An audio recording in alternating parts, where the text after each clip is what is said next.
Hola, de nuevo acá. Miren, no puedo dejar de saludar a Eduardo Ortiz, quien es el encargado de cultura de la MESI, ocoeño de pura cepa, es como mi sobrino. Pero tengo que saludar a Fremio Ortiz, su padre, decano del periodismo de la provincia de Ocoa, que ve este programa, y doña Miriam, Freddy Ortiz, su hijo también periodista, a Julieta Arias, que se ha destacado mucho en Telemicro, una ocoeña de pura cepa, hermana de Eduardo. Y tengo que saludar a toda esa familia que son exitosos ocoeños. Han estudiado. En Ocoa hay muchos jóvenes que se han preparado. Mira, Frank, te dejé una pregunta en el aire. Sí. ¿Piensas tú que va a haber realmente un tercer lugar para la Fuerza del Pueblo de Leonel Fernández en las municipales de 18 de febrero de 2024? Porque el PLD es un partido que tiene una gran estructura, a pesar de que está bien golpeado, pero se piensa que hay lugares que la Fuerza del Pueblo no va a tener ni delegado, ni tiene esa estructura para defender su voto. Así es. Fíjate, el Partido Revolucionario Moderno va a ganar ampliamente las elecciones municipales del 2024, febrero 2024. Y el PLD y la Fuerza del Pueblo están luchando por el segundo lugar. De ahí que es difícil que el PLD acceda a un pacto con la Fuerza del Pueblo, porque al PLD le conviene, como fuerza política, ganarle a la Fuerza del Pueblo el segundo lugar. Es que si se da, por ejemplo, vamos a poner que en un hipotético caso, la Fuerza del Pueblo llegue en segundo lugar, por ejemplo, En las municipales. en las municipales, y si el PLD lo apoya y gana, se lo traga, y Claro, viceversa. Ahora, para preservar el PLD, tienen que ir separados, eso es imposible. Claro, ya el PLD lo dejó claro. Su comité político, aunque lo dijo de una manera tan sutil que casi nadie lo entendió, pero el PLD dijo que no tiene pacto con la Fuerza del Pueblo, ni con ninguna otra fuerza política que haya hecho alianza con el PRM. Entonces, esa alianza que algunos están pregonando y propugnando no será posible. Y si la hacen, tiene que ser ahora, porque la ley es clara. La ley de partidos políticos, agrupaciones y movimientos, la 3318 y también la 2023, te habla claro que tiene fechas. No hay plazos que ciertas, son plazos perentorios, que son fatales, como le llaman fatales en derecho. ¿Y cómo lo harían? Porque entonces tendría que renunciar uno de los dos candidatos. Claro. Y eso no lo vamos a ver. No, yo no lo veo posibilidades. Así que lo que estamos seguros es, y siempre el PRM ha tenido una fuerza locales muy pronunciada, pero cada día el PRM se ha ido fortaleciendo y hoy el principal partido político de la República Dominicana, según las encuestas, es el PRM, que sobrepasa en muchas de las encuestas el 40, el 43, el 40, hasta el 45%. Dice esa encuesta que el 49.6% dice que prefiere que siga el PRM en el poder. Esa es la última encuesta, y entonces, que la hizo la Galo. Hay otra que te dice a ti que el 40.6% está con el PRM, y además la de la Fuerza del Pueblo y el PLD se disputan un 17 y un 18% cada una.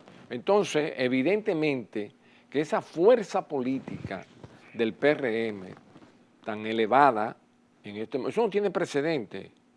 Entonces tú piensas que ni aún unidos pueden ganar en las municipales. Es que unidos apenas pueden llegar a un 32, 34 en las encuestas, unidos. Es decir, que, y ya he dicho que eso es imposible.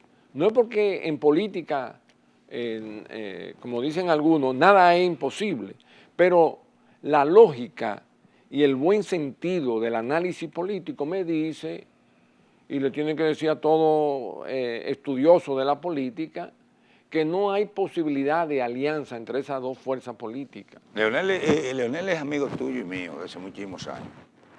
Lo conocí en el 68. Lo conocimos en los pasillos de la Sí, Universidad Autónoma de Santo Domingo. En Villa Juana. Él nos llevaba, por supuesto, a nosotros, nos él- llevaba unos semestres. Sí, pero él, por ejemplo, yo lo conocí a él en el 1968 junto con Jimmy Sierra ahí en Villa Juana. Vivíamos juntos siempre, duramos 40 años juntos con nosotros. Sí. Ahora, yo a veces me pregunto, ¿qué le faltó a Leonel por hacer que quiere volver a la presidencia de la República? ¿O dónde fue que él aprendió a gobernar? Que tú y yo no conocemos esa escuela que él aprendió a gobernar. Entonces, se va a ir a abocar de nuevo a ser humillado por la primera vez por Gonzalo Castillo en la primaria del 6 de octubre del 2019, que lo aplastó, y después en las elecciones del 2020, que Gonzalo Castillo, un muerto político, vamos a decir, en el buen figurado, te saca un 37.46 y Leonel te saca 8.9. Un hombre que duró 3 periodos en el poder. Con un liderazgo. El liderazgo, y yo no entiendo por qué abocarse a eso. Debió salir. Debió de haber estado dando charlas. Mira, nacionales e internacionales. Debió salir por la puerta grande. Así como lo hacen los grandes deportistas. Como el caso de David Ortiz, que pudo haber continuado 1 año o 2 años más en el béisbol. Sin embargo, entendió que el momento para retirarse, y en ese momento lo hizo. Pero vamos a la política, por ejemplo, en España, Federico González se retiró cuando tenía que retirarle, claro. Aznar se retiró, Rubalcaba se retiró. Toda vez, por ejemplo, que sucede eso, esos políticos europeos, inclusive en Estados Unidos, se retiran y no vuelven a bregar más con eso. La ambición muchas veces, la ambición política, lleva a esos fracasos. Cuando tú te puedes ir por la puerta grande, ancha, entonces tienes que irte por un callejón por la puerta de atrás. Y eso pues es lamentable solo por la ambición política de mantenerse y quererse perpetuar en el poder, cuando usted en este momento histórico debería estar escribiendo su memoria, dictando conferencias en universidades, ayudando a jóvenes para que suban. Y contribuyendo al fortalecimiento institucional del país. Pero él se pone también sin necesidad que todo el mundo, hay sectores lo ataquen, lo desconsideren. Tú sabes que hay mucha gente también que se salen de sus rieles atacando a los otros. Pero él no debería de haber estado exponiéndose a eso, porque, señor, ya usted ha sido presidente 3 veces, 12 años. Promueva a su hijo, promueva a otros jóvenes. No, se hubiera quedado en el PLD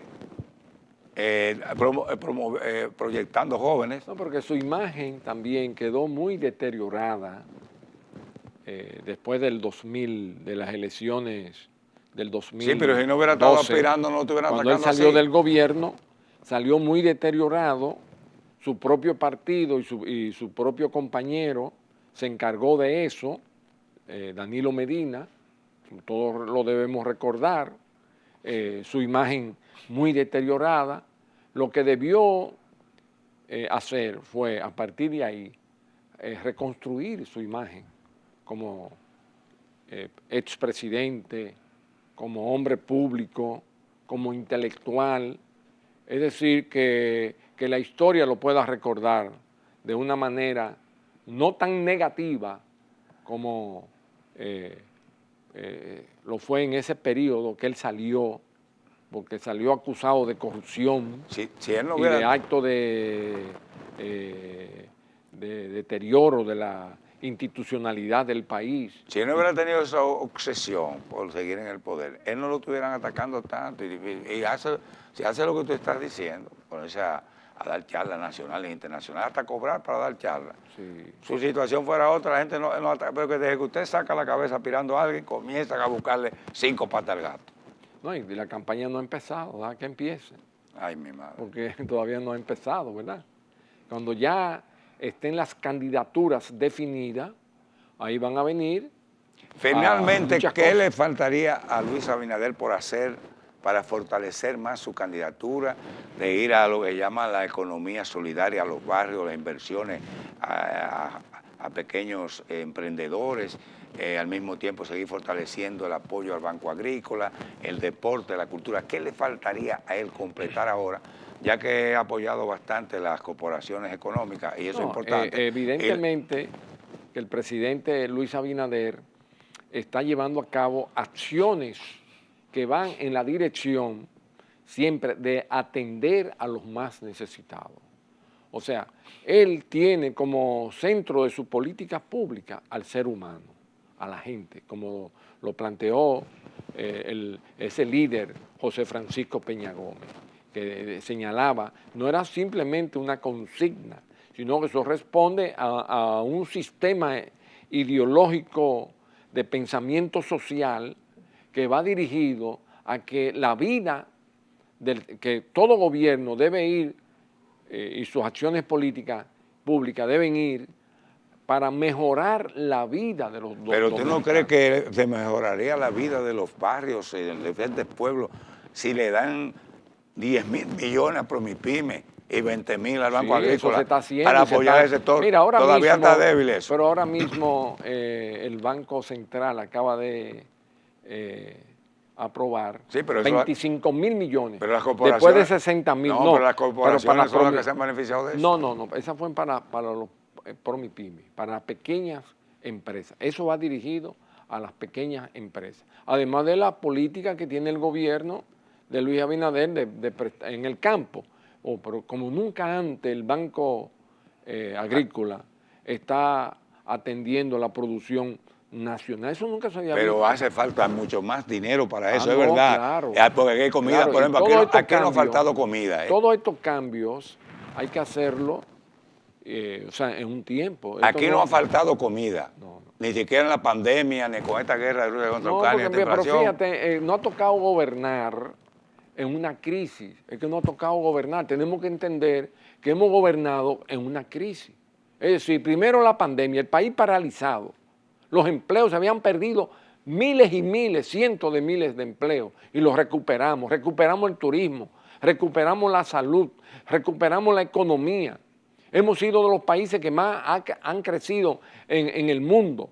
Estamos considerados y valorados altamente por todos los organismos internacionales. Es decir, y después viene la guerra de Rusia e Irán, que ha afectado la economía en el mundo. Rusia y Ucrania. Y esto ha afectado la economía de las potencias más fuertes del mundo. Estados Unidos tiene una inflación nunca vista y nunca pensada. Y aquí la inflación, claro, ha habido inflación porque en toda parte ha habido inflación, pero ha sido moderada. Está bajando, pero ya llegamos al final, Franklin.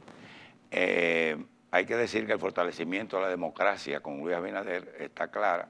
Hay seguridad jurídica para inversiones nacionales e internacionales. Así es. Así que te damos las gracias a ti en Baluarte de la Verdad. Gracias. Y todos los amigos televidentes por estar aquí con nosotros. Así es que nos vamos a ver en la próxima.